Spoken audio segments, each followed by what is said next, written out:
Tell me the story. How did you end up co-founding a brand with Ranveer Singh, bro? That's so cool. The smartest protein on the planet is here. I just told him in a very filmy way actually. I said, look, I'm gonna make you an offer you can't refuse. And I just got a message from him saying, Nick, I love it, I love it, I love it. Oh wow. You just generated a revenue of 100 crore rupees in 6 months. And everybody that I speak to, they say SuperYou ka branding now, bro. SuperYou, co-founded by Ranveer Singh and Nikunj Biyani, has now formed. That is insane. Because India is evolving, India is changing. The logic was always how do you create new age consumer brands and products. What are you saying, bro? You launched what? 4 products in 6 Yeah, months? but that's the crazy thing. Everyone's on this thing of health. A little worried about saying this, but I fundamentally believe that people actually don't want to give up sugar. They don't want to stop consuming palm oil, which is this villainized word. You established yourself as a better for you product. And here you are, a desirable brand which can give you protein and taste, both. Imagine telling consumer, here's a range of full guilt snacks, but only 100 calories. I think that's a massive idea. Okay. I'm almost regretting saying this. But then when SuperYou Wafers came out, a lot of trainers bashed SuperYou. People said, Arey, this is too little protein for the amount of calories. Some influencers, but those are opinions, not facts. Which is the greatest product ever made? And the answer was and why? Because no matter how many times the product fails, the consumer blames themselves. Right? The beauty of the world that we live in today is that all playbooks are up to be disrupted. How is our consumption pattern changing? And where are the white space evolving? How do you understand customers' expectation and price your product according to their expectation? Man, I'm giving all my trade secrets, but never mind.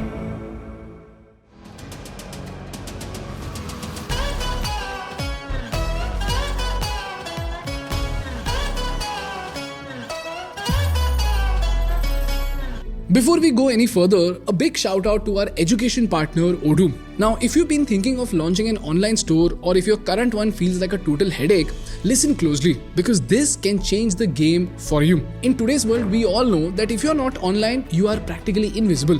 Whether you're selling clothes, gadgets, art, or homemade gifts, Odoo helps you build a stunning e-commerce store and that too very quickly. No coding, no confusion and no tech background needed. With Odoo's e-commerce builder, you just answer a few simple prompts, pick your store's goal, brand colors, pages and features and boom, you are ready to launch. And if you want to add products, it's as easy as typing the name and the price of the product. And if you want to go any deeper, you can add color variants, size options, styles, image carousels, everything very easily. And that too in just a few clicks. And here's where it gets even more interesting. Odoo helps you boost your sales with intelligent cross-selling. Picture this, when someone adds a shirt to their cart, you show them matching pants or accessories right then and there itself. So your cart becomes a stylist and your average order value shoots up. Plus, all of this is yours with Odoo's first app, free for life, which includes unlimited hosting, full support, and even a free custom domain name for 1 year. So if you're serious about building your online brand, stop waiting and start selling. Click the link in the description and start building your dream e-commerce store with Odoo today. Hi Nikunj, how are you? Good, how are you? All good, man. I'm very excited to talk to you because you just generated a revenue of 100 crore rupees in 6 months. And you are the new star in town. And everybody that I speak to, they say SuperYou ka branding now, bro. That is insane. The way SuperYou did it, it is insane. So everywhere I'm hearing about SuperYou. And then I tasted your cold coffee protein shake. And it tastes more like cold coffee than protein shake. Yeah. So I decided to have you on the podcast because this is a space that is hyper competitive. A lot of people are trying to crack this. India is a protein deficient country, that is fine. But we also understand that protein is expensive. It costs you 3 rupees per gram on an average. Or more. Or more. Yeah. And it's only meant for the top of the pyramid. And at the top, you've got so many brands like Whole Truth, like SuperYou, like Beast Life, like On. So I want to understand, how did you enter this hyper competitive space, generate 100 crore rupees in revenue in 6 months? And what exactly is your business strategy that enabled you to do it? So that tomorrow if there's somebody who wants to start a brand in the same category, they should have the knowledge of first principles so that they can take their brand to the market with the least amount of mistakes, if not no mistakes. Yeah. So tell me, why did you decide to enter this hyper competitive space? Why I got into it, so past has been working in the FMCG ecosystem for the last 10 years. So part of Future Group. Future Group had a company called Future Consumer, which was the FMCG arm. And there since then, the logic was always how do you create new age consumer brands and products? Because India is evolving, India is changing, taste preferences are changing. And I'm actually okay with this. I have no issues. Bro, strangely, I think he likes you a little too much. Yeah, that's sweet. Protein bars and everything with him. That's why everyone likes me now. ठीक है. Let's continue. Yeah, no, so I mean, so like I said, right, the idea at Future Consumer was that we wanted to build new age brands and new age products. Why was that the case? Because we had modern trade stores where consumers would come with the expectation of seeing something new and experiencing something new. If you went to a Kirana store, you knew what you wanted. You would just go and say, listen, give me X, Y, Z, right? But in this store, you came with your family, you wanted to spend some time, so on and so forth. And we realized that legacy companies, FMCG companies, are very slow at creating many new products because for them, they have to service an entire large ecosystem versus for us, it was a specific cohort of consumers that we were talking to, right? And that kind of gave that thinking that, okay, India is evolving, preferences are evolving. How do you keep creating products for them? So that was the root of all of this. Back then, I was lucky that I got to work in the food category and we got to work across all categories.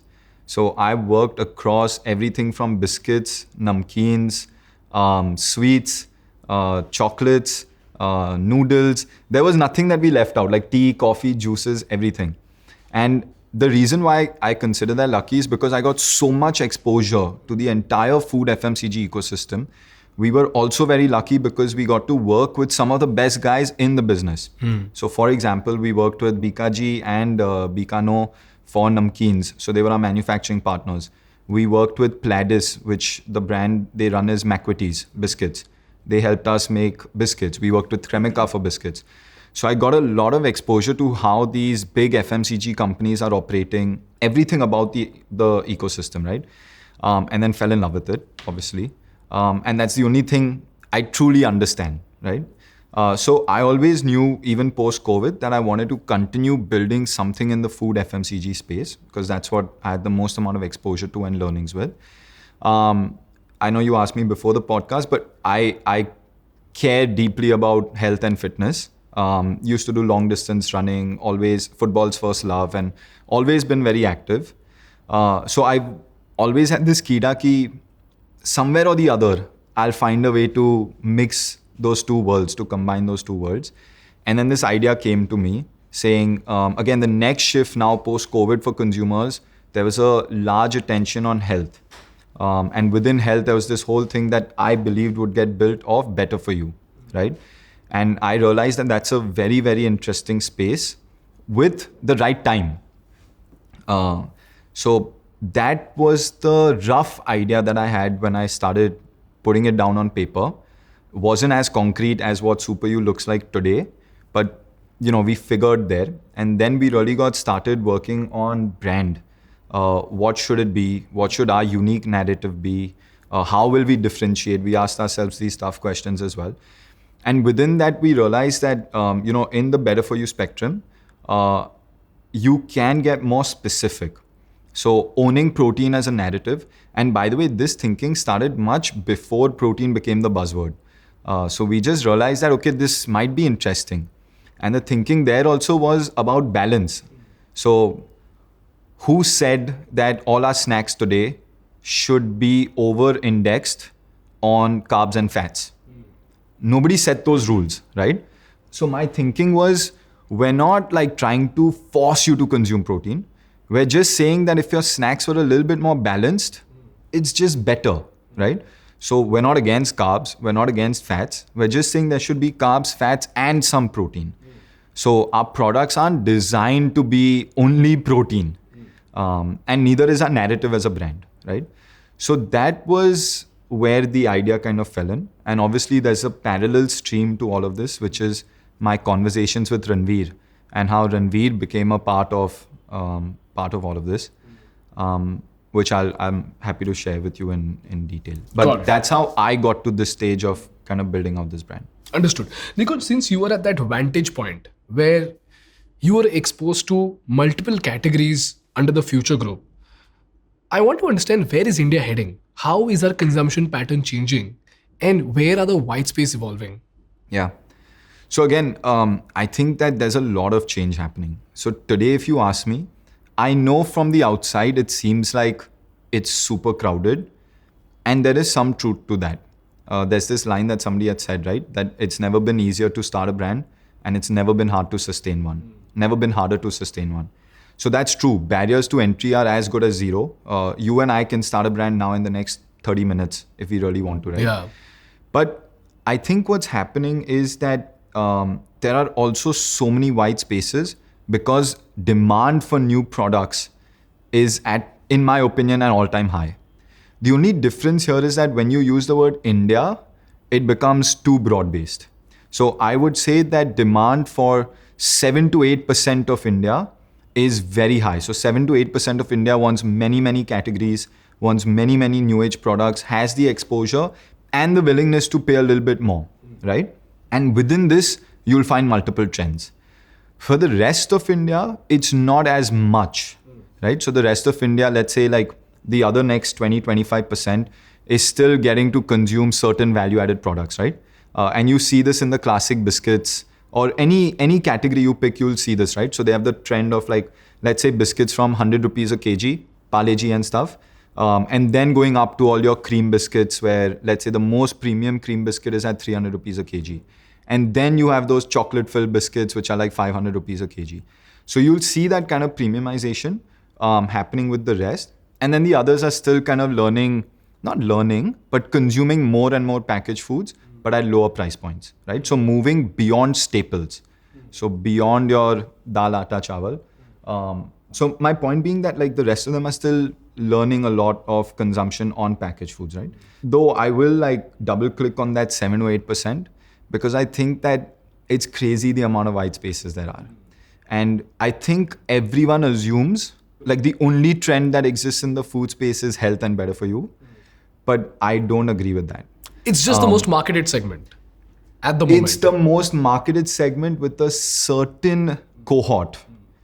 And a lot of us tend to be surrounded by that cohort. So for us, we're constantly hearing that.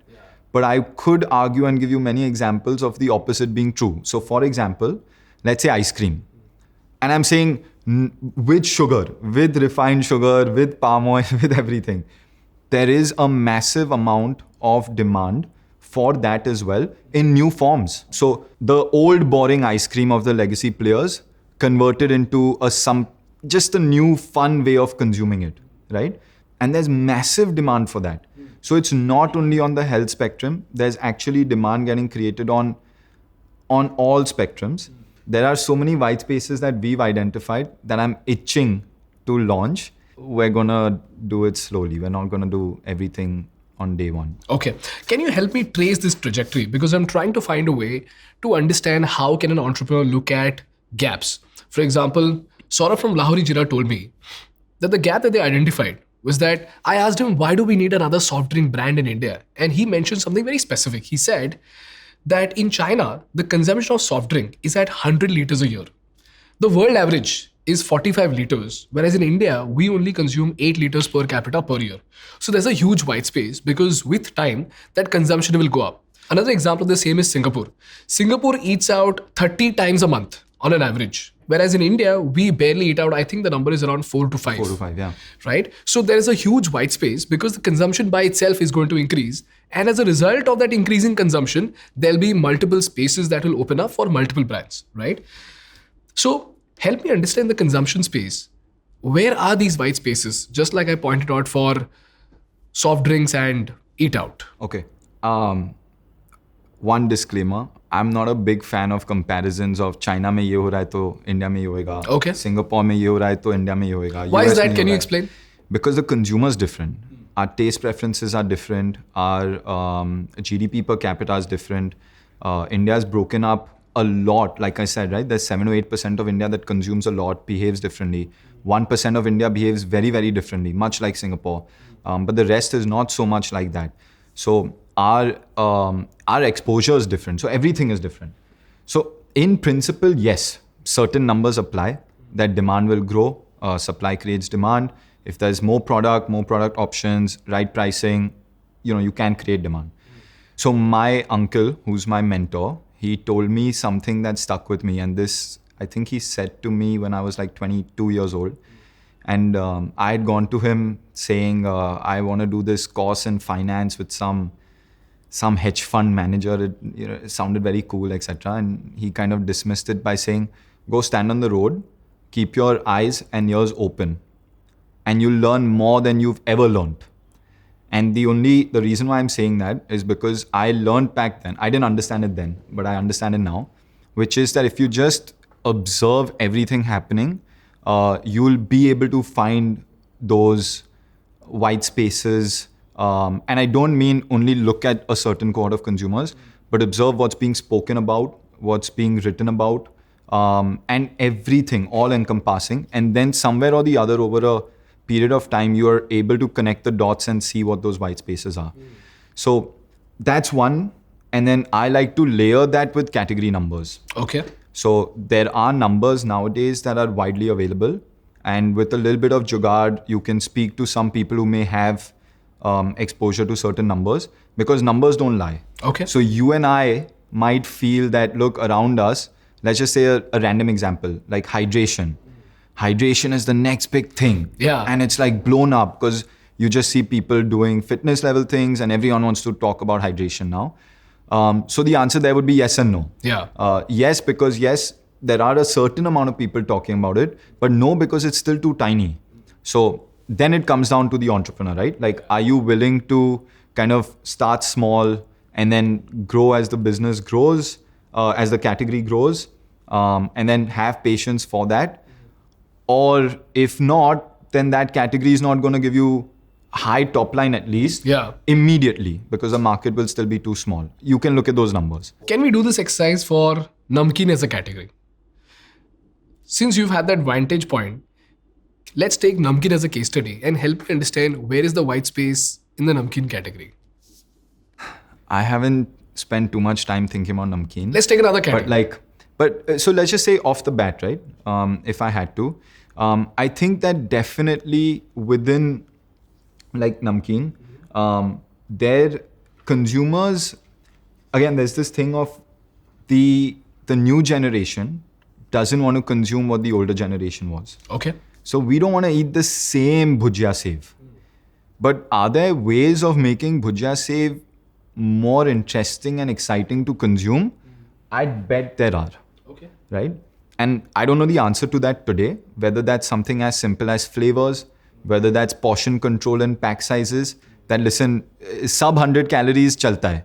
So if you're just having an upma and you know it's sub 100 calories, like the damage control is there, I'm okay to eat it. So I think there would be like multiple levers on which there would be opportunities. But I think you need to create some excitement around it. It can't be the same thing that you've been selling for the last 15 years that this generation will consume in the same way. Yeah. So yeah, you have to think of some way or the other. Like what Mokabara did to luggages? Sort of. They made it cooler. Correct. But they're doing the exact same thing. Even what Hoko did to ice cream. Yeah. And I've seen a lot of their product ideas. And it's at the core of it, it's simple. Yeah. Which is that it's an ice cream. But it's marketed differently. The mango one that they did. So I would argue that there's tons of people who want to eat that. And you'd argue that no, ice cream is so competitive. How do you differentiate? But there are ways. Yeah. So I think there's a lot of white spaces in all legacy categories also. In fact, I'd push that to say legacy categories are the ones that have the most amount of disruption available today. Because again, legacy players move too slow. Can you give me one more example? So let's say biscuits, right? We've been consuming like for years now, the same kind of biscuits, right? There's been no new avatar of it, some new imagination of it that's really come on the table. But I would bet that there are many, many ways. So nowadays you don't hear of people consuming as much biscuit. Again, I'm referring to a small cohort of consumers, but you don't see them consuming that much biscuit because it's not been reimagined. It's just the same, right? And it's only moved on the matrix of saying, okay, look, more premium, वो cream पहले अंदर था, now the cream is all over it, and different shapes. But I think that there needs to be more excitement created around it. Again, what that answer is, it could be many things. Like again, there could be I have this whole idea of like damage control in the food space. Okay. And I love that idea. What is that? Which is just that I fundamentally believe that people actually don't want to give up sugar. They Okay. don't want to stop consuming palm oil, which is this villainized word. Okay. Right? But they just want to control how much of it they consume. So like I love ice cream and I cannot resist it. Okay. Like it's my weakness.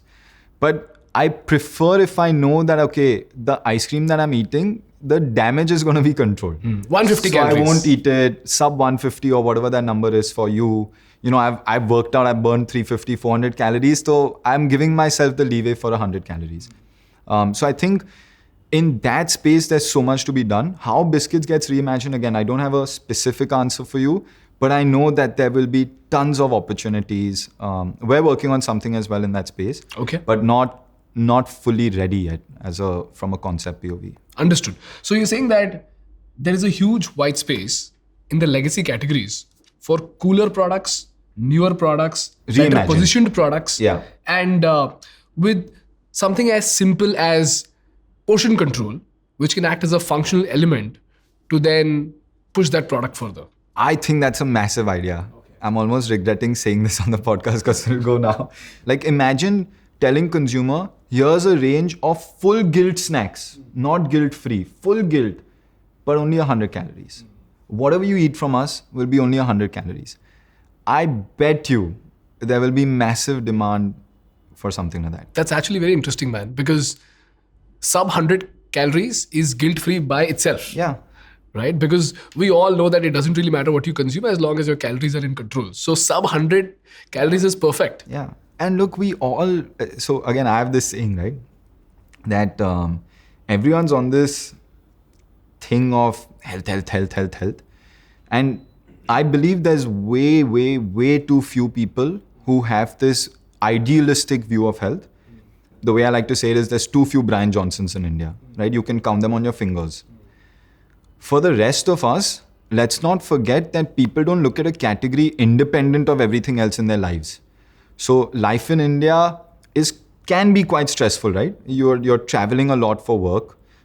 Work can be stressful. You have the stress of your boyfriend, girlfriend, parents, health. I don't know how many other things, making money, jobs, like how many other things, right? This must be endless. Pollution, and social media gives us 100 new problems to think of every single day. Yeah. So you're constantly facing that. Now, you don't want everything in your life to be, yeah, isko bhi aise theek karo, usko bhi aise theek karo. Screen time, we all know it's a problem. Is it really going down as much? No. Because you want that little bit of indulgence in life as well. That's what keeps us going. A lot of people can argue what's right, what's wrong. I'm not taking a moralistic view of anything. But I just feel that in general, people want some areas of their life to have a little bit of indulgence, but control the indulgence. Got it. You just have to be capitalistic at this podcast. That's all that matters. I'm new to social media, so social media sometimes scares me. Like, kuch galat bol diye to. That's okay. None of our guests have been cancelled yet, unlike other podcasts, so it's okay. Cool, awesome. Tell me the story. How did you end up co-founding a brand with Ranveer Singh, bro? That's so cool.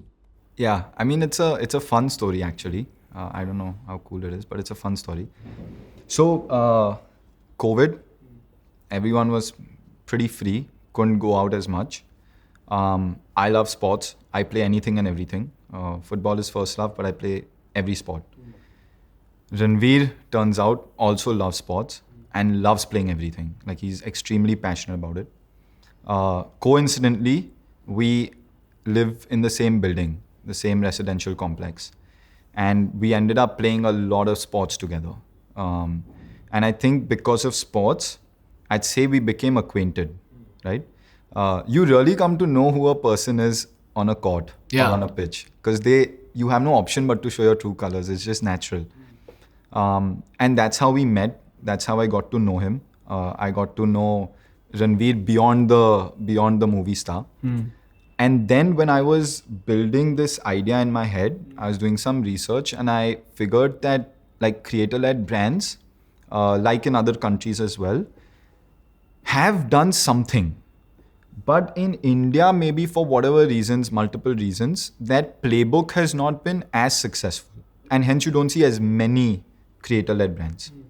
But I kind of was convinced on only one thing, that brand is very important and top funnel is very important. And by top funnel, I mean awareness, right? I wanted to build a mass brand. I never wanted to build a very premium, mass premium, let's say. I never wanted to build a very premium niche brand. And I knew that to be able to speak to large audiences, it kind of helps to have large distribution of content and so on and so forth. And Ranveer, I think, is one of those rare celebrities who has a very strongly defined brand. So let's say if 10 people were in a room and you said Ranveer Singh, you'd probably get like 80-90% of them saying the same thing, same attributes. Versus with a lot of other people, it's not as strong. It's right? not defining enough. It's not very defining. So with, let's say, a movie star X, people would know, okay, they're an actor. But then what really does their brand stand for is not so clear. You say the name Ranveer Singh, 9 out of 10 people are saying energy and this zest for life, right? And I found merit in kind of using that whole thing to say, okay, look, that would be a really, really good brand to build on, like the attribute, which is this zest for life, high energy, because we all aspire for that. We all want to live that life, but for whatever reason, some of us tend to and some of us do not, right? So I had, during this one basketball game, I don't make complicated pitch decks and things like that. I just told him in a very filmy way, actually. I said, look, I'm going to make you an offer you can't refuse. So I'd love 2 minutes of your time. And he's, by the way, extremely friendly, and not only with me, but with everyone he knows around him. And he said, yeah, I'd love to hear. So there was a Arsenal game and he's a big Arsenal supporter. That was at night. So he said, send me something. I'll go through it and I'll tell you. I said, okay, cool. So I quickly made something and I just put 3-4 GIFs. I didn't put anything, no complicated deck with numbers and this and that. I just said, look, Ranveer Singh equals energy. This is my idea of better for you. This is why I think I'm a good person to build this with. This in one slide is the opportunity. And the last slide was this GIF that said, let's ball, right? So it was a basketball reference. And I sent that to him. I go to sleep early. I couldn't stay up. I was a little bit anxious, but I couldn't stay up. I sent it to him. He replied at some odd hour in the morning. And I saw it at some odd hour in the morning, which is at 6. I wake up early. And I just got a message from him saying, Nick, I love it, I love it, I love it. And then I said, okay, cool. Then we should do something about it. And then the next step started. So he understood the idea from the get-go. He was very excited about building something that was going to be like an extension of his brand personality as well. And he loved the idea that I'd spoken about, which is this whole food landscape and building something out in a unique way. And then we got into multiple conversations, and that's how it kind of all came together. And then obviously we did the work on brand and kind of imbibing his brand into SuperYou. So a lot of what you see of SuperYou is an extension of his brand personality. Walk me through that. So it's big, it's bold. So if you see the logo, right? The logo is actually quite a standard font. There's nothing unique in that font. But the only thing is that it's tilted. And when it's tilted, it gives you an impression of size, right? Of largeness. So that Star Wars kind of thing. So that is one unique thing about it. And the second thing is that it's cut off on the edges. So some people told me कि आपके packaging में गलती है. The S and the U is getting cut. And we're like, no, it's actually symbolic of the fact that you shouldn't fit into a box. So there should always be a part of you that's not fitting into the box. And that was an extension of Ranveer's brand, right? He had his own unique way of doing things. And he was not abiding to any fixed way of, projecting oneself or anything like that. So that was one. And then obviously just the color, right? It's red, it's bold, it's in your face. The idea with SuperYou as a brand was, if you walked into a party, you would know SuperYou's there. SuperYou would not be the guy standing in a corner. It would be right there in the center. And I think our team who kind of helped design it was really able to take that energy and and infuse it into the brand. Nikunj, I'm curious to understand, what does Ranveer do in this company? Yeah. So he's not the typical brand ambassador to this. Ranveer and I have co-founded this. So he's been involved in everything, right from that first basketball game to then, brand name, to packaging, to everything. He's got a creative bent of mind. So he does not get involved in the operational side of the business. But he has very firm view. So all products he's consumed, tried, and only then we've kind of launched. You won't believe this, but in our first marketing campaign that we did, the first video, he was the one sitting and giving the exact changes, everything to be done on that video with screenshots of one frame to the team that we were working with. So he's very involved on all things on the creative front at SuperYou. And he brings a certain amount of energy and enthusiasm to the brand that reflects in many different ways beyond the obvious reach that he has. And that reach comes with a lot of PR, organic storytelling that happens around the brand, and so on and so forth. But I'll tell you, like, one thing that he's taught us as a team, and me especially, is do little. So throw one punch, but pack that punch, right? So his whole ideology is you don't have to try too many things. So when we were doing that video, we as a brand, and I'm a little bit greedy now, like, you spend so much money, might as well do everything. So we were thinking, we should do a teaser also, we should do this also, we should do that also, communicate 3 things. And then his view was, look, people may hear you, but nothing gets retained. So say that one thing that's very important and let that get retained, because that's more valuable, right? And that simplicity idea also comes from him in a sense. So his thing was always, look, we'll do one thing because the customer gives you their attention only once. And in today's world, very briefly and very fleetingly. So make sure their attention is worth it, right? So pack everything in one punch and deliver it. And the same thing he told me about, like, impressions. So let me ask you something, and you may be an outlier to this, but how many people you think remember the reels they saw yesterday?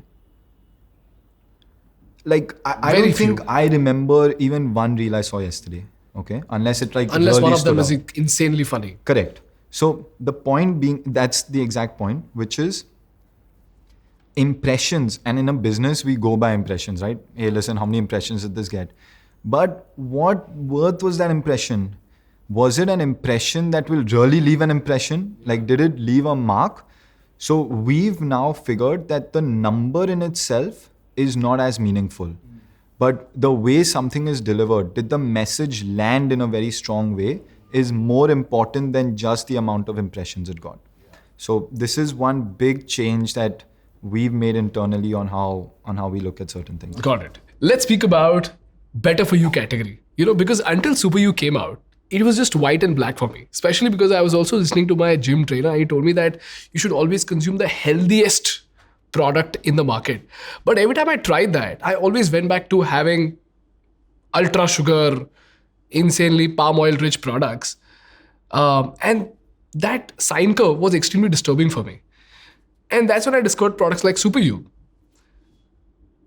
which you can't call them the healthiest biohacking level products, but they're insanely good. You can consume them all the time. Let's look at this protein. Bro, I used to have plant protein. मिट्टी जैसा लगता था भाई. अब मैं क्या करूँ उसको कंज्यूम करके? Because किसी ने तो मुझे कुछ तो बोल दिया था. It was very stupid. Because of which I switched to plant protein. Maybe it's healthier. But it was so bad. It was so bad. Then I switched back to whey. और उसमें I had Avatar का kulfi flavor. Insanely tasty. ठीक है? I had that for a month. And then I realized that it tastes very sweet. Maybe it has sugar. Then I switched to something else. Then I switched to Whole Truth. So, and then I was also having cold coffee on top of it. So I was having my protein shake, not for taste, but for functionality. And then I was having cold coffee. Yeah. And then I discovered SuperYou. And I'm not saying this because you're at the podcast. That day, I kid you not, Yash came in and said, I got you some SuperYous. I said, let's try this. I tried cold coffee. Bhai, I'm telling you, it was I mean, if you had never told me that it was a protein shake, I would never have figured it out. Okay? तो अब ना यहाँ पे मेरे दिमाग में math हो गया है. मैथ क्या है कि कोल्ड कॉफी पीना है, प्रोटीन शेक पी लो. ठीक है? Might as well. तो आपको कोल्ड कॉफी भी मिल गया है, आपको प्रोटीन शेक भी मिल गया है. Then I saw yeast protein. मतलब yeast protein, maybe it's not the best. ठीक है? And then I saw your ad that the absorption is as same as whey. And I was fully convinced by that this is the best. Okay. So what I realized is that taste is absolutely important. Especially because of all the stress pointers that you mentioned. So at that moment, you want to limit your consumption. At the same time, you want to make the consumption healthy and tasty. Tasty being perhaps more important than healthy sometimes. And that's where your products came in as the perfect fit. But then when SuperYou Wafers came out, because they were not the healthiest wafers in the market, there was a lot of pushback from the audience saying, oh, you know what, it's not the best protein bar in the market. Why would we consume this? And a lot of trainers who make content bashed SuperYou. Did you see that? Yeah, I saw everything. But then I was like, if Kishore Biyani's family is doing something, there must be a reason for it. Okay, that's how I thought about it. That's when I discovered you, by the way. So I did some research and that's when I found out Better For You as a category. So I understand that it's wildly unexplored. Speak to me about Better For You as the category. Where does it fall in the spectrum? And why is there a huge opportunity in this space? Yeah. Okay, so I think why is there a huge opportunity? Primarily because people now care a little bit more, right? So the good folks, like let's say Food Farmer, Revant, they've built a certain amount of education and awareness around understanding the back of pack, right? And mismarketing, I would call it, not mislabeling as much, but mismarketing, right? So for example, you're calling your product a mango juice, but there's like no mango in it. Or you're calling your biscuit a butter biscuit, but there's no butter in it. So I think that is something that people got aware of, right? Generally post-COVID, there's been so much awareness around health and the trend around like being healthy now is cool. So when you're in a friend circle and you end up saying, hey, by the way, I do this to take care of my health. And that could be like 10 things, right? Like whether that's running, ice baths, whatever it is. So everyone wants to do it and be a part of that. So I think in general, Better For You is going in that direction. I don't think it's a trend. I think it's here to stay, right? You will have a lot of brands in India that will give you options of Better For You. My whole thinking around that was that taste is paramount. No, explain Better For You first, because most people don't understand what is Better For You. Okay. So Better For You is again a very, very wide definition, right? Actually, health in itself is a very, very wide definition. So I'll tell you what, right? In India broadly, and again, I'm a little worried about saying this, but you know how health, like what does health mean for most people in India? It starts from being mota and patla. Correct. Like in our conversations that you'll have with, let's say, a lot of uncle, aunties, etc. What is it? Hey, beta, you've lost some weight. Oh, beta, you've gained some weight. That weight is directly compared to if you're a healthy person or not, right? So I think everything started from there. Everyone wants to lose weight, right? And that's, by the way, another large opportunity. But everyone just said, no, I want to be thin because that is the symbol of being healthy. And in my opinion, because I've gone deep into the subject, that's not necessarily true, right? There are multiple other biomarkers that you could kind of arrive at to say, okay, are you healthy or are you not? And that led to all these things of understanding. So it started with fried food mat khao, right? Because tel se bhara hua food mat khao. Sugar mat khao. By the way, fun fact, sugar, protein, carbs have the same amount of calories. Sugar is carbs only. So it's the same amount of calories, by the way. If you look at things like, let's say, raat ko chawal mat khao, raat ko carbs mat khao. This whole thing led to so many myths, so many things that became the perception of health, right? And this has continuously evolved now. So for some people, it's not sugar. So it's the Diet Coke versus this. For some people, health is overall calorie intake. For some people, it's the ratio of carbs to protein. For some people, it is not smoking cigarettes, but everything else is okay, right? So I think health means very, very different things to most people. But on a broad spectrum, I'd say it still continues to be in that space of, am I fat or am I thin? And if you're thin, you're healthy, right? Most people still think like that. What better for you is essentially saying that, look, we're going to give you the guilt-full options, but make them slightly guilt-free. So remove the sugar, reduce some of the calories. And because food technology has evolved and has come to a space where you're able to do some of these things, you can make products in that manner now, right? So you can make a chocolate without refined sugar. You can make an ice cream without refined sugar. You can make something with slightly more protein and a more balanced macro profile. And then consumers will find their own. For the consumers that, let's say, want max protein, fewest calories, they'll find a product for that. For the consumers who are saying, okay, look, I used to eat so much chocolate before, now I'm not doing that, or I'm eating no refined sugar, they'll be happy with that. So consumers will find their own within that niche. But I think better for you is here to stay, and that's typically what I would define as better for you. So just removing some of the guilt, but keeping the taste and not making it too expensive. So sugar-filled chocolate is not the best for you. Yeah. So instead of having a Cadbury, if somebody has a SuperYou, it's better for them. Okay, look, SuperYou gram to gram would have fewer calories, right? No refined sugar. So in all those ways, lower fat as well. So in all those ways, a little bit better for you. And by the way, more protein. So that's why a little bit better for you. Having said that, I will clarify that while yes, we kind of took that positioning of saying it's like a chocolate and a protein bar had a baby, the SuperYou macros are that of a protein bar. Exactly that, better than some and equal to some.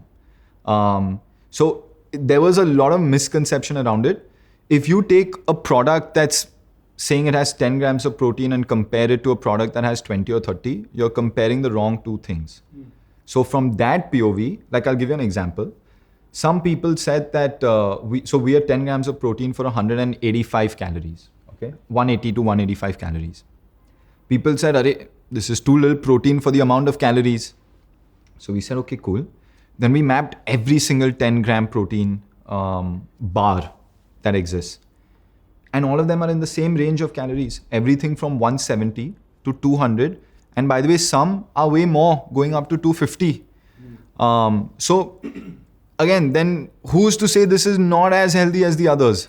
Some influencers, by the way, don't have all the knowledge in the world, right? And they've not got the knowledge of food science and food technology. Yeah. So they have some distribution and it's a free country, so you can say what you want, but those are opinions, not facts. I spoke about this somewhere where I actually reached out to every single person that posted anything about the first product because I wanted to hear what they had to say.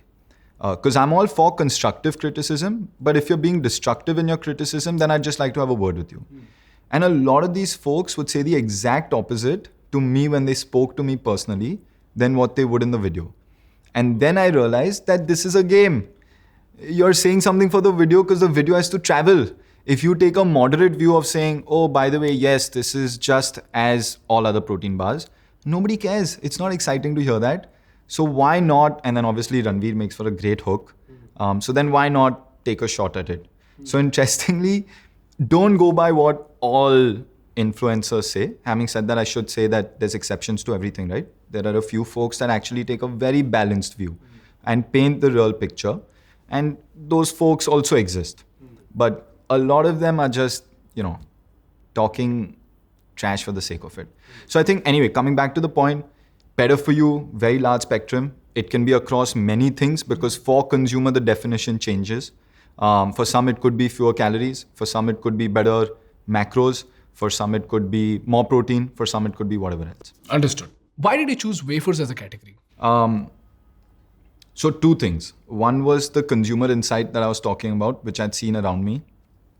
And the second was numbers. Walk me through that consumer insight briefly. Yeah. So I'll share both with you, even the numbers and the consumer insight. The consumer insight was protein bars were marketed only to gym folks, right? Everyone in their head, who was relatively more educated about nutrition and food and so on and so forth, only used to eat a protein bar when I'd done an intense workout and I really felt like I needed that additional protein. Because that's how it was marketed, that's how it was positioned. You'd see a lot of these folks with big muscles eating it, and I was like, I don't think this is for me. So that was number one. And most of those bars, when you'd eat them, you'd feel like you've eaten a meal. Extremely heavy, dense, chewy. And a lot of folks would say, I ate the protein bar, I didn't enjoy it. But guess what? I ate it. I did a hard thing today. Yeah. And I was like, okay, that just seems strange to me. Because if that's the case, your consumption is going to be very, very limited. Can I go on a tangent once? Yeah. Just for a second. There's this great quote that I'd read. And the quote, sorry, this was in a book, it wasn't a quote. And they said, which is the greatest product ever made? And the answer was a diet plan. And why? Because no matter how many times the product fails, the consumer blames themselves. Right? Because diet plans are built to be so strict that nobody can stick to them. Correct. Only a Brian Johnson can stick to it. And the rest of us keep following, and then 3 months later we're like, okay, gotta get back onto it. Or, some girl is like, okay, December aa gaya hai, I need to fit into that lehenga, I will torture myself for 2 months. But then what after December, right? So my whole thing was like, I don't want to create a product like that. And it has to be something that causes consumer delight. You should enjoy eating it. And then the fact that it has protein, no added sugar and all is a bonus. So then why not? That was the insight. Wafer, because it was the exact opposite of what typical protein bars were. Oh. Because it's light, India loves crunch. You give India crunch in anything and they will love it. Whether that's crunch from bhujia or papad or anything with crunch, India loves. So I knew this insight from the food experience that crunch is always great. And back in the future consumer days, we actually used to sell a lot of wafer biscuits. So I had some understanding of the making, cream, I'd seen manufacturing, so all of that. So I got this idea, found out that, okay, this sounds exciting as a concept. Is it possible? I'd hired a food technologist with this brief. He was the first employee who ever joined SuperYou. And he got cracking, and we figured that it is possible. And then when we tried the product the first time, I was like, wow, like I would eat this. Like I would eat this any day. And then, we figured out the macros, the this, the that, whatever. But I really enjoyed the taste. And we were also able to do all of this with taste and macros at a great price. So the second point so that was the consumer insight. The second point was I'd looked at the market data. Okay. The market data was that protein bars as a category was only 300 to 400, anywhere in the middle of that, right? 400 crores. And that's very small for India. The chocolates market, 20,000 crores. Oh, wow. Okay. So there's a zameen asman ka farak. So the question was, can you convince people that, look, this is a protein bar, but it tastes and the delight is that of a chocolate. And if we're able to convince people and live up to that expectation, then they'll probably lap up the product. So I knew that that's a much bigger pie to take a bite out of, versus what happens in small markets is that when so many people compete in a tiny market, everybody kills each other, right? So it just becomes very difficult to do business in a very tiny category. Yeah. So the thinking from then was, look, we want to operate within a large category, figure out a unique value proposition with the product, with the price, with everything, and then hopefully have consumers and be able to create that consumer delight, and then consumer will lap it up. And the other thing is, I have like this theory on price. There's a lot that I hear on podcasts like yours about like how India is ready to premiumize and things like that. And I don't disagree. But I have a different view of it. Price equals expectation. So everyone says, nahi, price ka koi problem nahi hai, it's value. My interpretation of that is price equals expectation. Okay. If your price is, let's say, 100 rupees, your expectations are going to be as high as that, right? Now, if as a brand and your product can live up to that expectation or surpass it, then no problem. Then 100 rupees is a great price point for you, your product and your brand. Doesn't make it good for everyone else also, right? So it doesn't mean that the category now exists at this price point. If your price point is low, expectations are lower, easier to surpass them. Yeah. The more you surpass consumer expectations, the higher probability of success. And that's simple, right? And that's how I see price. So I knew that if you want to speak to a very large audience and not South Bombay, South Delhi alone, then price would play a critical role as well. Because protein bars at that point were ranging between 75 rupees to 100 rupees. And that's expensive for a 40 gram product. Yeah. So if I explain this to you in terms of like price per kg, the protein bars then were operating at 1500 to 2500 rupees a kg. Okay. And think about that for a second.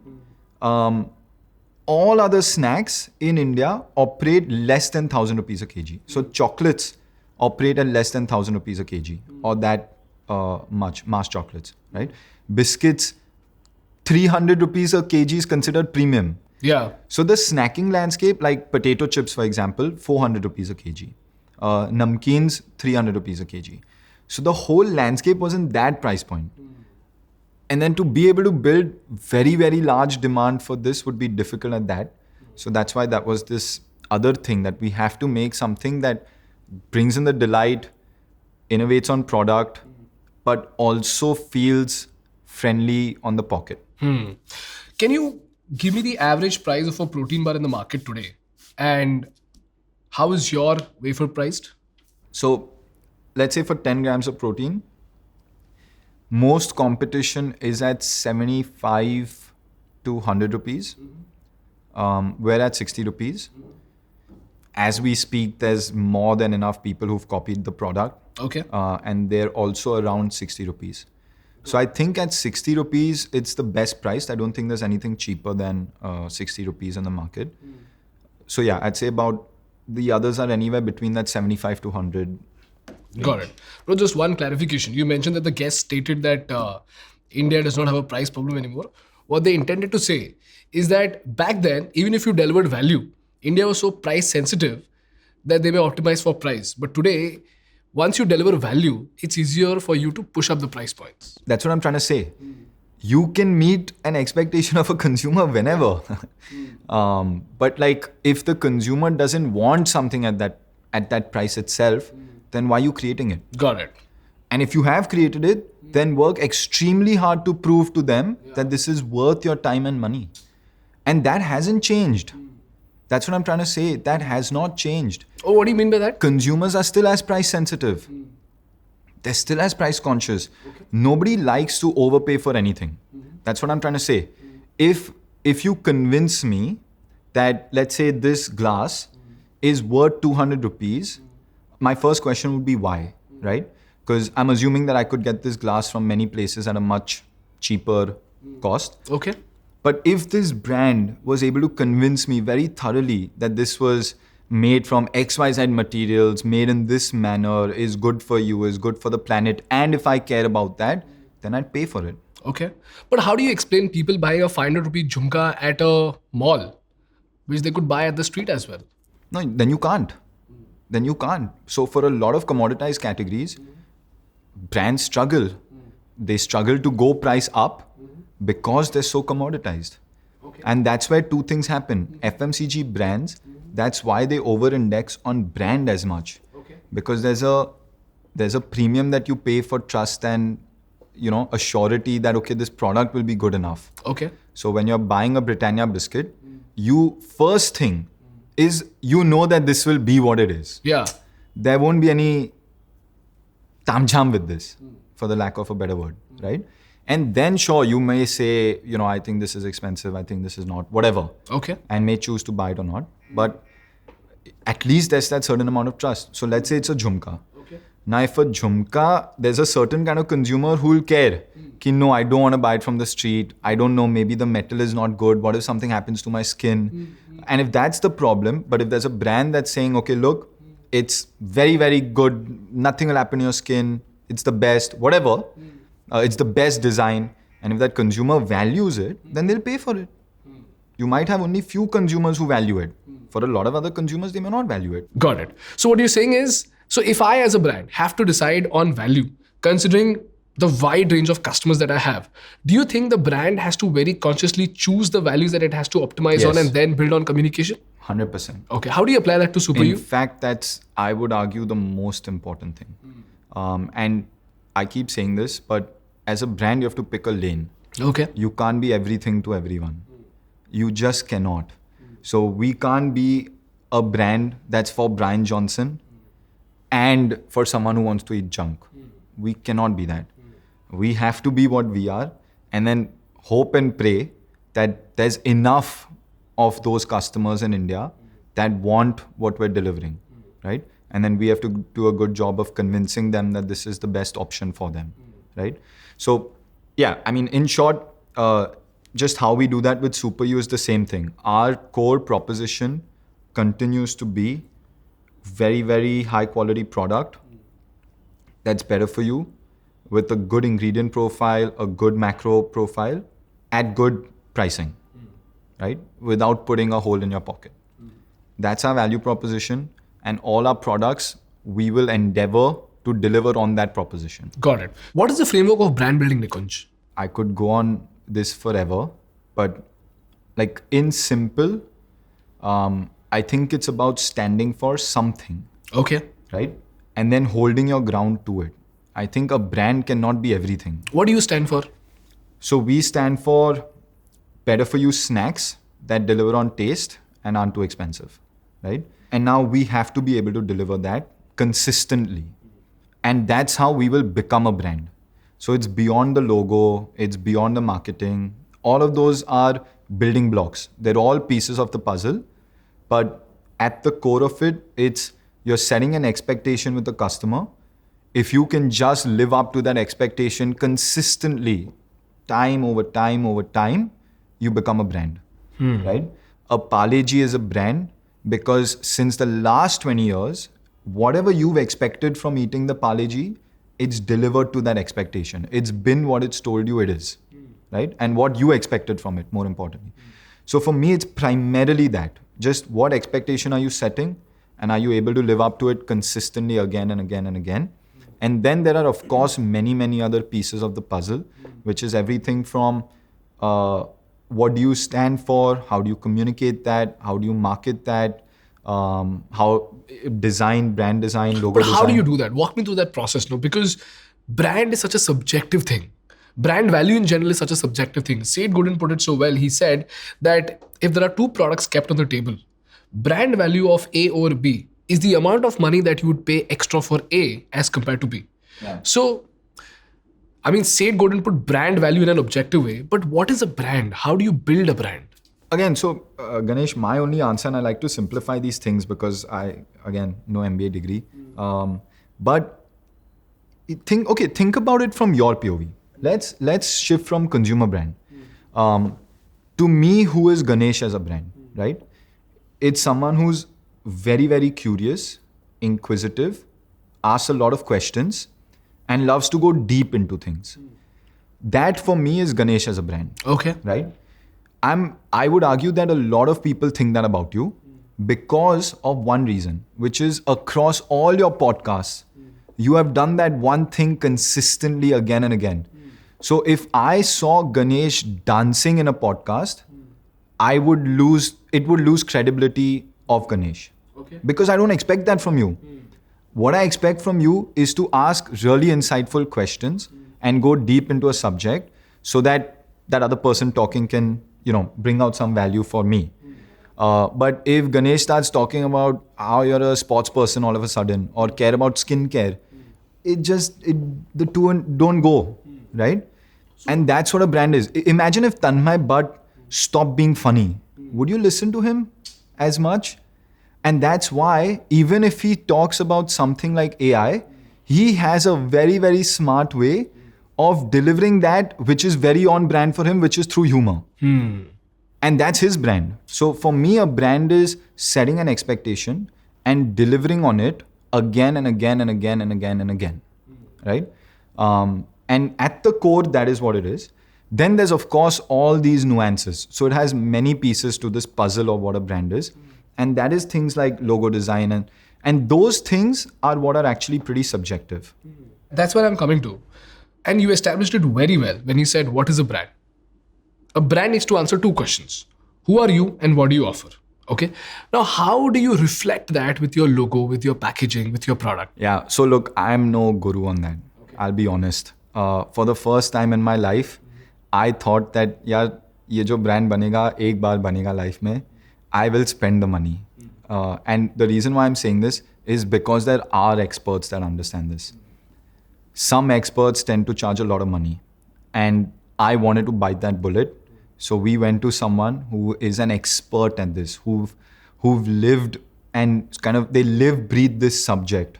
And because of that, they have a certain nuance of understanding how do you translate an idea into something visibly having that same energy. Who are they, bro? We would like to have them at the podcast. Yeah. So it's this company called Co-Design. It's this, they're based out of Delhi, husband-wife duo called Rajesh and Mohor.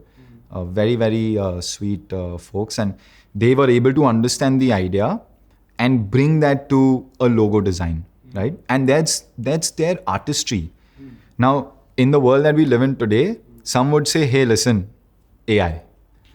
Good brief, good prompt, AI will do it. And I would say there's nothing wrong in that. But if I had to do this all over again, I would still go to an expert and pay that extra money, because there is something that's very intangible about it, that because something like a logo is going to live with you for a very, very long time. So yes, both sides of the world exist. It's a personal choice. I over-index on it because I've learned that it can help. I think a lot of people tell me that when we looked at the SuperYou packaging, they thought it was going to be 100 rupees. Like everyone, when Ranveer saw it, he said, bro, this does not even look like this is from India. That was his first response. And imagine that expectation in your head when you've seen it, and then you turn it around and you see 60 rupees. It causes that small smile on the consumer's face. Yeah. Right? And then it's like, arey, ye to badhiya hai. And then you have it, and hopefully the product lives up to it. And then they're like, oh wow, I love it. Now I'm going to keep consuming this. So I think logo design specifically, very important.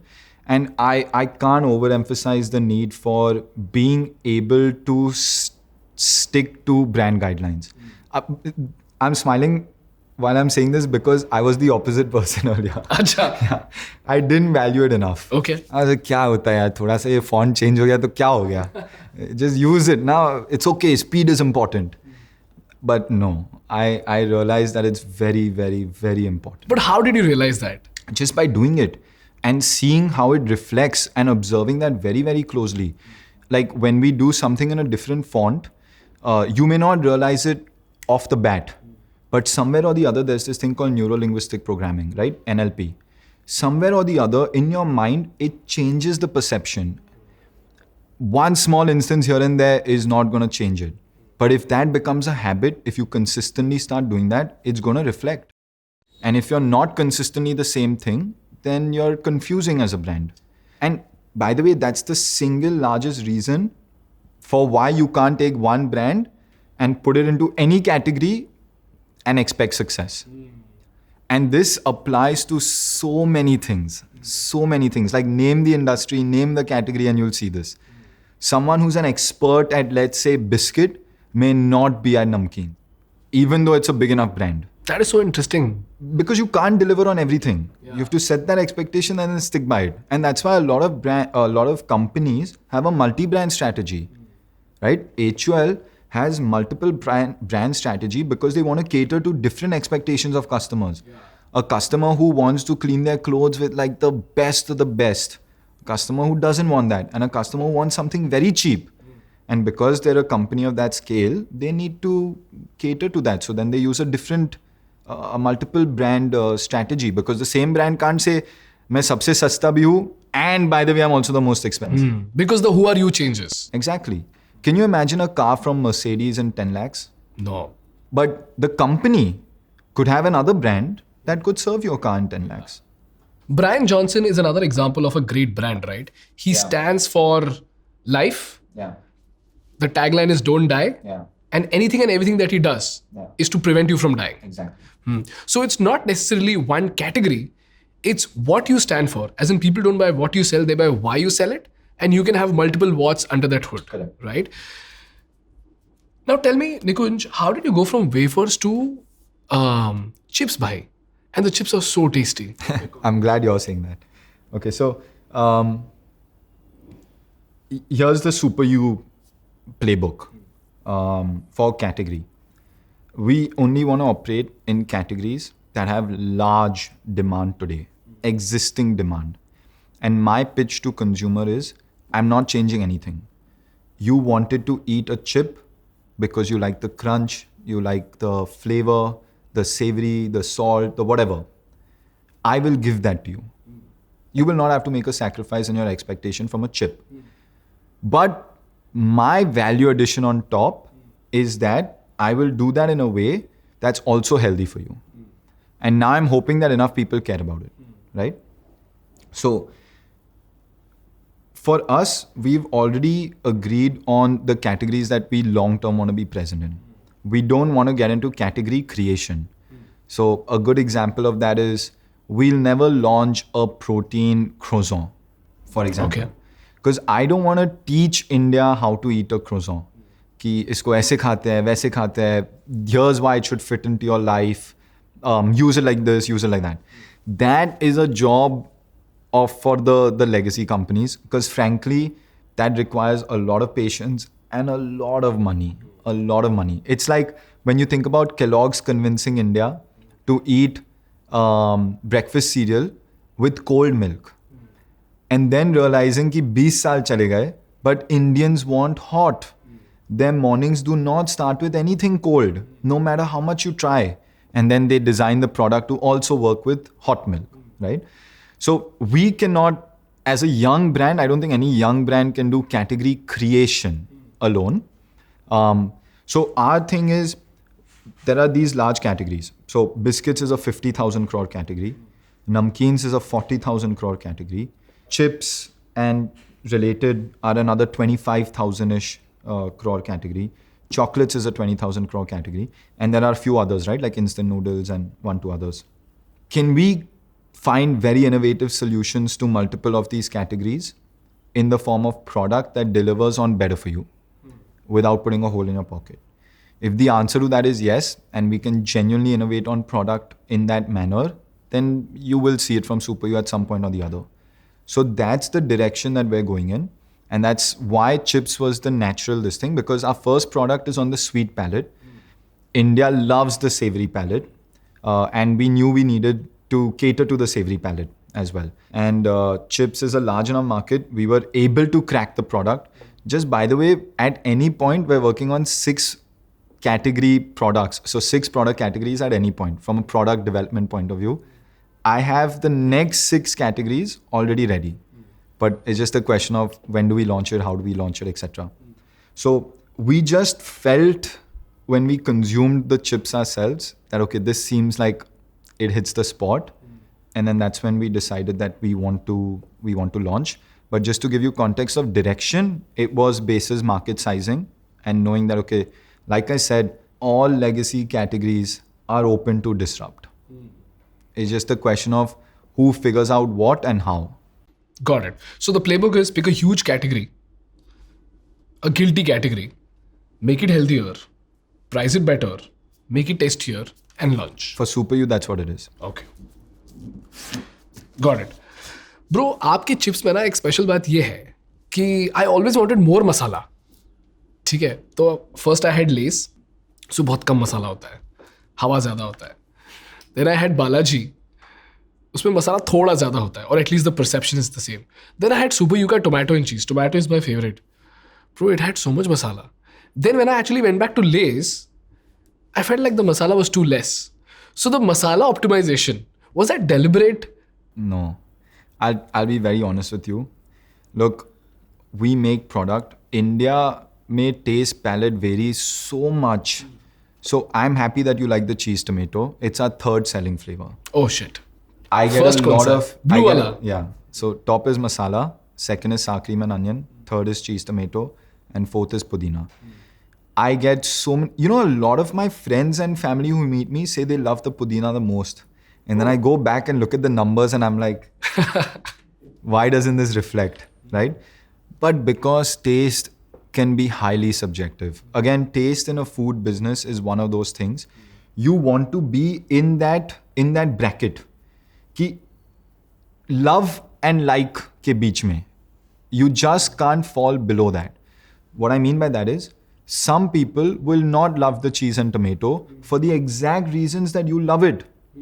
So for the same reason that you like it, which is, it has so much masala, there will be someone who says, no, I don't like it, it has too much masala. Yeah. Right? Now, you want to operate within a band that more or less is there. Right? And then the rest it varies a lot. So I'll give you an example with the pudina. When we made the pudina one, there was a split vote in the office because it felt like the salt was on the higher side. I felt it was on the higher side. A lot of people liked that it was on the higher side. We launched in the market, immediately got a lot of feedback, salt is on the higher side. Then we went back and did more. So I do a lot of customer calls, and not just calls, like even if I go somewhere, I'm just constantly like asking people things about the product. We realized that people in the north really liked it. Okay. And people in the south didn't like it. So people in the north wanted more salt. They were okay with that salt. They found that chatpataness coming because of it. Okay. And people in the south didn't want it at all. Okay. Right? So now there's two options. Yeah, so we make one and one, which is impossible to do as a young brand. And then we said, okay, look, let's just find a middle ground. Let's retain the flavor, but and reduce the salt. Because I had then heard from enough people that no, they didn't like it. And the rest is intuitive, yeah. Like you want to just be in that band. Some people may say, no, now it's not enough salt. I don't know. But you want to be in that band, and that's what we did. So I'll give you another example of the same thing, okay? So in our wafer, what do you think is the top selling flavor? So it's strawberry. Okay. Strawberry is number 1. Chocolate is number 2. I was about to say chocolate. Yeah, so chocolate is number 2. Close second, but still it's number 2. I've seen some videos of some creators saying chocolate mein maza nahi aaya, right? And I tend to take everything very personally. So I keep going back and I irritate my product development guy a lot, saying, this person said this about chocolate, improve karo. And he's like, calm down. So then I go back and we look at the numbers and the repeats are very high. It consistently over 9 months now has been doing well, which says that there are enough people who like it as well. So we've not changed anything about it. But we've seen this with so many products. Like the chocolate, we got feedback that people found it not as sweet. Okay. And that's why I don't like it. I'm actually one of them. And some people really like it because it's not as sweet. Okay. And as a brand, you're like, okay, so what do you do? So, because some people will compare it directly to a wafer chocolate. And those wafer chocolates tend to be sweeter. Yeah. And there's multiple other things to it, but taste is like that. Some people would compare it to the protein bar that they were having. Exactly. That's exactly what I did. Have you been to a restaurant, come back with a really bad review, and then have your friend go and come back with a really good review? No. Okay, I've had that a lot. Okay. Like I've been to a restaurant twice over 6 months and had a really good review and a really bad review. Okay. Right? And that sometimes can happen because food palates change and so on and so forth. So I think food as a business has a little bit of that. Like you said, taste by itself is so subjective. Is there a way to measure taste, quantify it, qualitatively, quantitatively? How do you go about doing this? There are. Okay. There are. The legacy companies would spend like 2-3 crores on this. We spend nothing because we don't do it. So we don't go the typical market research way. What's the typical market research way? You get agencies who will sit with consumer, do blind testing and say, okay, look, now with this group in Delhi, this group in Bangalore, this group in Chennai, this group in Mumbai, Pune, Calcutta, whatever. And then they'll do like this complicated Excel sheet, give you everything, right? So there are some ways of doing that. But primarily, like the way we do it is we take a large cohort of people from within office who are our TG. Yeah, so I wouldn't make a 60-year-old taste the wafer because they're not my TG, but I would make a 25-year-old and a 30-year-old try it, right? And then ask them for their feedback. And I tend to do this with at least 100 people. And the only key that I apply here is I don't do it with friends and family. So even if I do, I take their sort of feedback with a pinch of salt or a pinch of sugar because they will not be as mean. So do that with enough people. And then look, some of it you intuitively, when you're in the category as a consumer, you come to know. So I'll tell you something interesting. I had spoken to, we got the chance a few years ago, 8-9 years ago, to go see this plant in Anand of Amul. And we met, the top folks there. And we asked them, like, Amul, such a large company. You guys launch so many SKUs. How do you do it? And I thought there would be some classic, like this complicated answer to it. He told me, देखो, हम लोग plant को बोलते हैं कि ये idea है, आप प्रोडक्ट डेवलप करो. वो हर ट्यूसडे या Thursday someday they make like these 5-6 products. These 5-6 products come in a tray. 5-6 of them with the MD and like a few other people sit and try the products. Then they decide if this is ready for India or not. That's it. And their belief was, our taste is the palate of India. We are that consumer, so this is good enough. Now, obviously, there are many smart strategies where sometimes then they'll test the product under a different brand name. If it's good, if they get good feedback, they fix all their issues at the back end, then they'll switch it to Amul. So like all of those things are also there. But this was very insightful for me. In Future Consumer, you won't believe this, we had launched 500 SKUs in like 2 years, which is abnormal, okay? Like it's completely abnormal. That's almost like an SKU a day of sorts, right?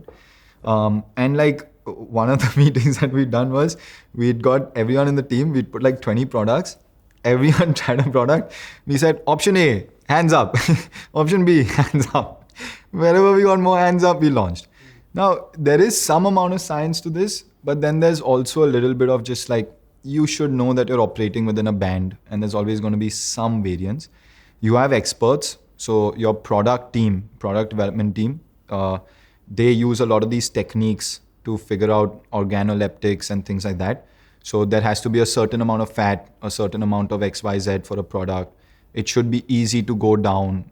It should have the right amount of crunch. So there are a certain amount of these things that you'd constantly watch out for.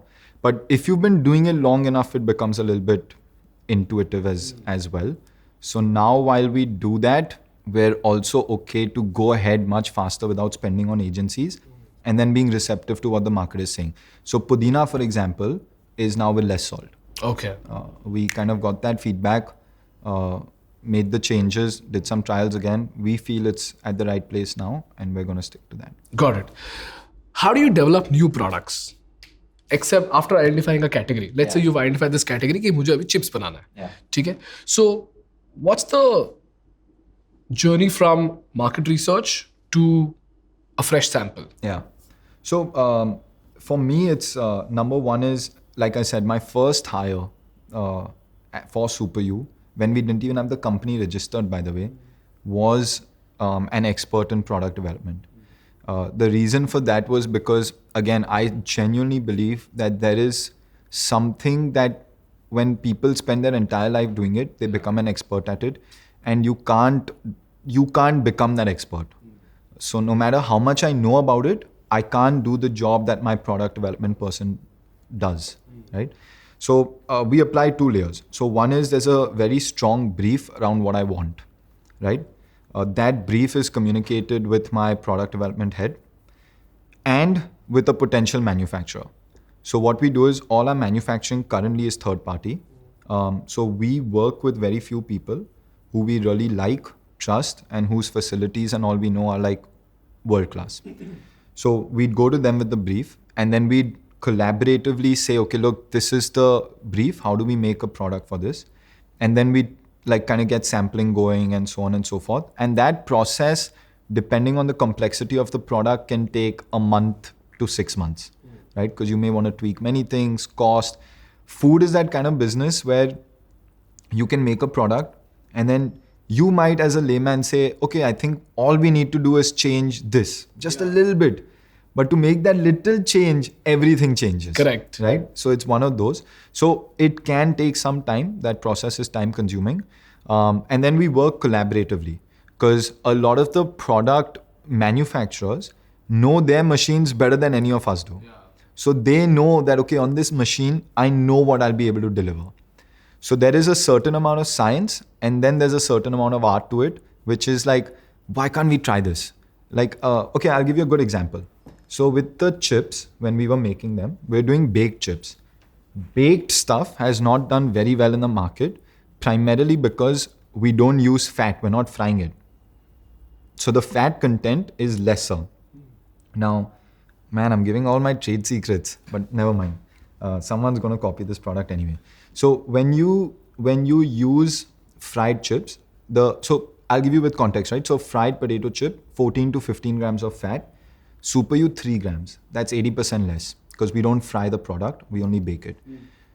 High fat means it will give you this beautiful mouthfeel and it'll go down very smoothly, right? And that's, by the way, what keeps you wanting more. So that's the reason why you'll say, no, I just need that one more. I need that one more. I need that one more. With baked products, that's very difficult to achieve. So when we kind of like were facing that problem statement, one of the things we realized is that if we just make the chip very, very thin, right? The surface area and the amount you're eating in one go will be less, which means you may not even need that much fat for it to go down. Oh, wow. So as a consumer, you feel like you're eating the chip, but if you notice, our chips are very thin. They're almost like, they're very airy and light. And that does two things for us. One is that it is very thin. So when you eat it, you can finish eating it and you won't feel dry. So you'll feel like, okay, cool, it went down easy because you're just eating lesser in one go. And the second thing it does is that it gives you that light and airy feeling. So you would eat, let's say, 40 grams of this versus 40 grams of a fried product, but you'd feel like this was much lighter. Wow. You wouldn't feel like you've eaten something and you're feeling heavy. And that's a certain nuance of how we cracked it. So coming back to it, some amount of science, some amount of constantly asking irritating questions of, can we do this? Can we do this? Can it be better? Can it be better? And I think you find your rhythm in that and end up at a product. So that's typically our process. And then obviously there's the other side of it, which is then figuring out commercials and procurement and volumes and all of those things. So that's our process. I will say one thing, like I've seen a lot of brands take a lot of pride in how fast they're able to like launch product. I take a lot of pride in how slow we're able to do it. What are you saying, bro? You launched what? 4 products in 6 months? Yeah, but that's the crazy thing. So what we do and what I like to do to compensate for that, for speed taken to develop a product, is I just have my next set of products ready. So I just have my next 3 products ready today. So would you like to tell us what those products are? Let me think about that for a second. And the reason why I'm saying this is because we've had too many people copy the product, man. ठीक है, फिर मत बताओ. Yeah, so we don't want this podcast to be a leak. But I told you the categories we're in. So we are going to do biscuit. We are going to do like 1-2 other categories. We have one very, very innovative idea, which India has never seen before. Okay. And that's going to be like kick-ass, but we're taking very long to develop it. Okay. But once it's ready, it's going to be kick-ass. So you're saying that to the world, it looks like you're launching one product after the other, but in reality, you already have the products ready. Only the launch is happening in front of the public's eye. I've already taken those 6 months before to create that product and have it ready. Got it. The protein powder was ready before the protein wafer. We chose not to launch it first. And then we kept working on it, refining it, doing a certain few things on it until we arrived at something that we were happy with. Is there a particular reason why you launched the products in that sequence? Yeah. So we had Let me give you a hypothesis. This is my hypothesis, okay? You wanted to create an identity for yourself, and wafers look like a blue ocean. So you launched over there and you gave people a taste of what SuperYou is. You established yourself as a better for you product. You're far better than the chewy, bad protein bars, as an undesirable experience wale protein bars. And here you are, a desirable brand which can give you protein and taste both. So you established yourself with that. And then you launched wafers to state that you can optimize on taste so well that you could be better than the guilty products. And then when you launched protein, people anticipated the protein to naturally taste insanely good. Yeah. And then like you said, you set a certain expectation for SuperYou that our products will always be tasty. And now maybe people are curious to understand how will SuperYou's protein shake taste? And it tastes insanely good. So I think you just used the SuperYou bar as a wedge to establish yourself in the market, to get into the hands of the consumer so that you can separate yourself out from all the noise. And once you define that category, once you define your position, which is the brand, who you are and what you have to offer, after you defined who you are, then you just changed what you offer. And that's how you arrived at protein shake. That's my hypothesis. Yeah. So mostly there. So yes and no. And I'll say why.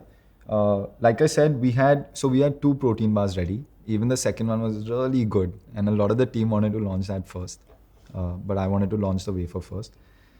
So our thinking was that Ranveer enables us to speak to a very large audience. Now, everyone in this room today can eat a snack. Don't mind trying a snack. But not everyone wants a protein shake. Yeah. Protein shakes, no matter what we say, are still mostly consumed by people who are hitting the gym, right? Mostly. There are a few on the fence and outliers, but I'd say 90% of the consumers of a protein powder are people who are hitting the gym, right? And in that also doing weights, by the way. People who are going to the gym and doing cardio also don't really consume it. So we knew that no matter what we do, how much we market, if the product is a protein powder, you can only speak to those many customers. Yeah. You can't speak to more customers. It's not relevant to them. But think about this. Isn't a 50, 60 rupees snack relevant to anyone and everyone? And we realized that would be a large opportunity to speak to the amount of people that we would be able to reach out to. And 2, then if we're able to deliver a good product, then we'd be able to get SuperYou to really go wide. And then that becomes our top funnel. And we'll be able to acquire a way larger number of customers. Got it. And then within that, you can always create niches as a brand. But that was the original thinking. Got it. Beautiful. Nikunj, what does your brief look like to your product development team? Because brief is something that is very, very important. You know, as creators, when we receive brand briefs, usually people don't know how to write a brief.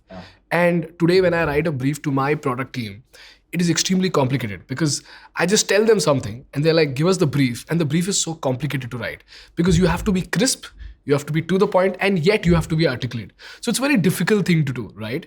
Because once you give your brief, for you it might be like a 2-day job or a month-long job, but eventually it boils down to that one paper.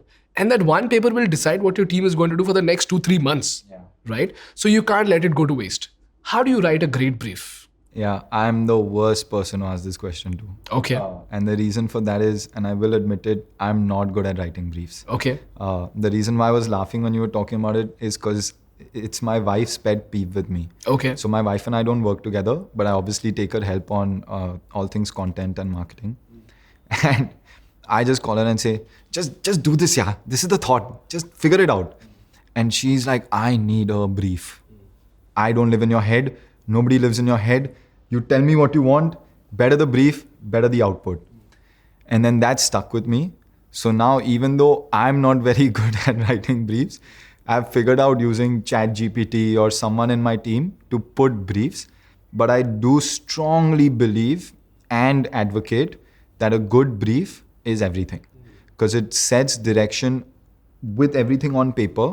Because like earlier, I could go to my product guy and say, मैंने तो ये बोला ही नहीं था. I said I wanted like this. Why did you make it like this? And bichara, what will he also say then? Yeah. So I think it helps a lot to be able to put it on paper. And actually with SuperYou, ever since after the first product, we've only done written briefs. So we follow a simple format in terms of what's the problem statement, what kind of product do we want to achieve, so what are the attributes of it. If there's any references that we want to suggest from here or from anywhere in the world. So I always put cost target upfront because you can make a Rolls Royce, but if your expectation is to be able to sell a Rolls Royce at a certain price, then, and make it at a certain cost, then there's no point of making it, right? So there's no point of making a Rolls Royce if your budget was 30 lakhs. So I always put cost upfront. And for some reason, a lot of people don't do this. I find that very absurd. Everyone's like, "Pehle product banate hain."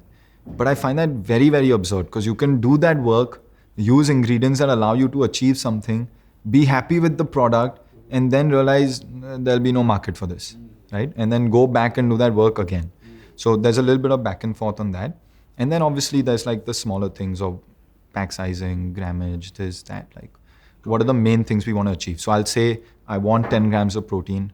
I want it to be under so many calories. Macro profile should look more or less like this. These ingredients okay to use. These ingredients not okay to use. Now with all of this information and my cost target, figure out making a product. And how do you give your brief to your market research team? Because all of this is output from the market research team, right? So like I said, market research team is me. There is no market research team. But that's what I'm saying. I think a lot of this also comes to me intuitively. So there's not as much of a formal process to it.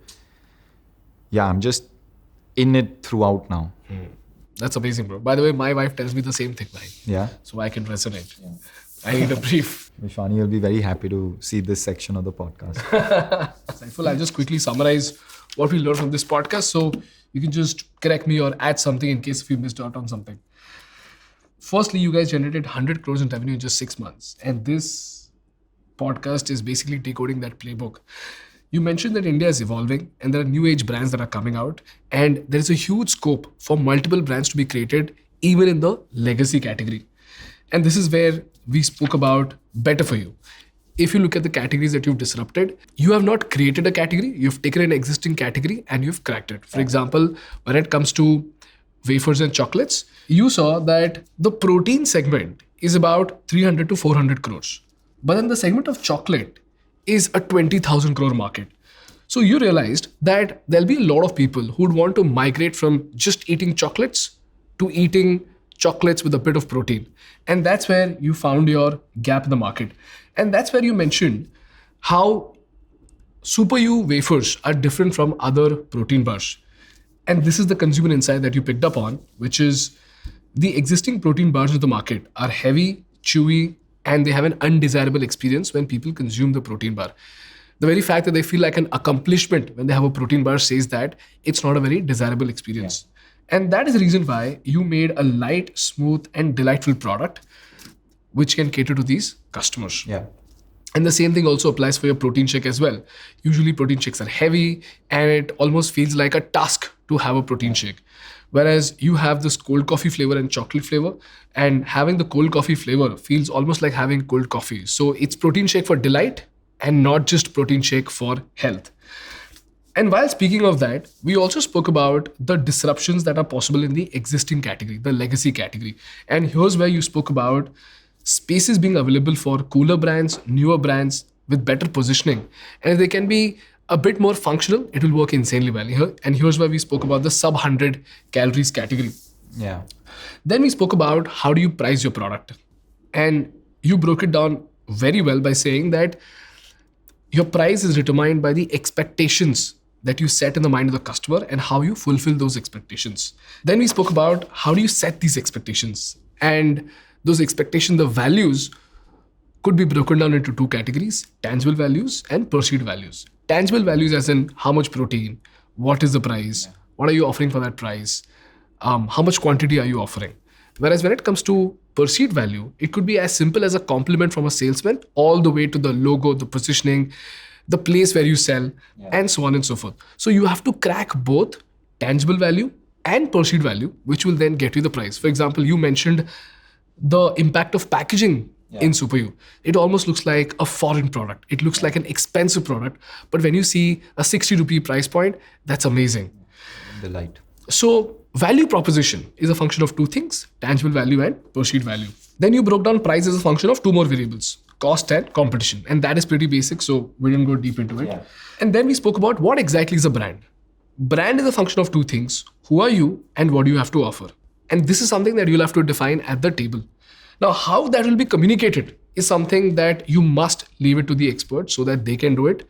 In your case, you worked with a company called Core Design that helped you do it, because no matter how much you discuss who you are and what you do, it has to be reflected in everything from your logo to your packaging to your positioning. Yeah. And if you are putting up a store, even that store must reflect who you are and what you stand for. And that requires a certain amount of art and science. And you recommended consulting an expert for that. Yeah. Okay. Then we spoke about the SuperYou playbook. Identify a large category, a 50,000 crore category. Look for products that people consider as guilty products. Make a healthier alternative for the same and make it insanely tasty. If you do that, you're good to go. You did that with chips, and you've done that with protein shake, and you've done that with wafers. Then we spoke about the product development framework. The brief goes to the product development team, and then it goes to the manufacturers. And the brief is the most important part. You don't specialize in briefs. Your wife does, maybe? Yeah, I think so. And the brief is of a particular format, which starts from problem statement, reference, price target, and the specifications that come along with it. Price target is very, very important because it is always better to know that you're not building a Rolls Royce than building a Rolls Royce and realizing it's too expensive.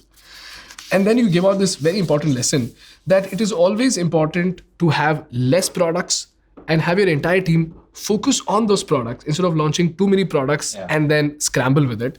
And secondly, you mentioned that whenever you launch your products, you have to make sure that those products are reaching the customers and the message is always put across the way it should be.